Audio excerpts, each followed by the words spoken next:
விசுவாசிக்கிறவனுக்கு. இதை செய்ய எனக்கு வல்லமை உண்டென்று விசுவாசிக்கிறீர்களா என்று கேட்டார். மத்தேயு 9:28. ஒரு முறை இயேசு பிரயாணமாய் போய்க் கொண்டிருக்கையில் 2 குருடர் அவர் பின்னே சென்று, தாவீதின் குமாரனே, எங்களுக்கு இரங்கும் என்று கூப்பிட்டார்கள். இயேசு அவர்களை நோக்கி, இதை செய்ய எனக்கு வல்லமை உண்டென்று விசுவாசிக்கிறீர்களா என்று கேட்டார். அதற்கு அவர்கள், ஆம், விசுவாசிக்கிறோம் ஆண்டவரே என்றார்கள். அப்பொழுது அவர்களுடைய கண்களை அவர் தொட்டு, உங்கள் விசுவாசத்தின்படி உங்களுக்கு கடவது என்றார். உடனே அவர்களுடைய கண்கள் திறக்கப்பட்டது. மத்தேயு 9:27 முதல் 30 வரை.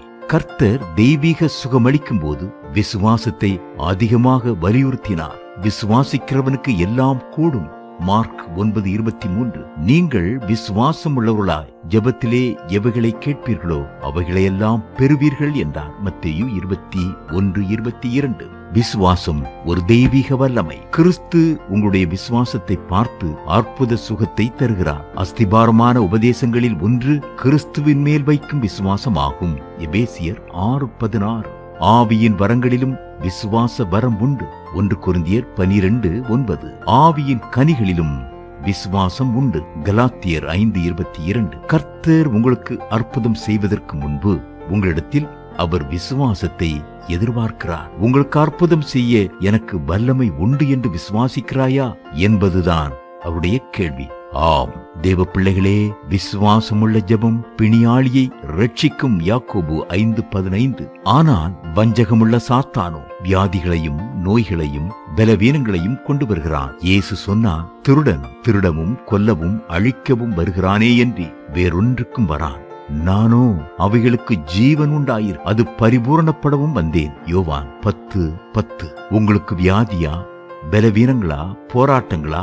விசுவாசத்தோடு கர்த்தரை நோக்கி பாருங்கள். அவர் உங்களுக்கு தெய்வீக சுகத்தையும் ஆரோக்கியத்தையும் கூட வாக்கு பண்ணியிருக்கிறார். எரேமியா 33:6. நோய் வந்த பிறகு குணமாவது தெய்வீக சுகம். நோயே வராமல் பாதுகாத்துக் கொள்வது தெய்வீக ஆரோக்கியமாகும். நீங்கள் பரிபூர்ண ஆரோக்கியம் உள்ளவர்களா கர்த்தருடைய ஊழியத்தை செய்ய வேண்டும். உங்கள் குடும்பத்துக்குரிய கடமைகளை நிறைவேற்ற ஆரோக்கியமாக இருக்க வேண்டும் என்பதே கர்த்தருடைய சித்தமும் பிரியமுமாயிருக்கிறது.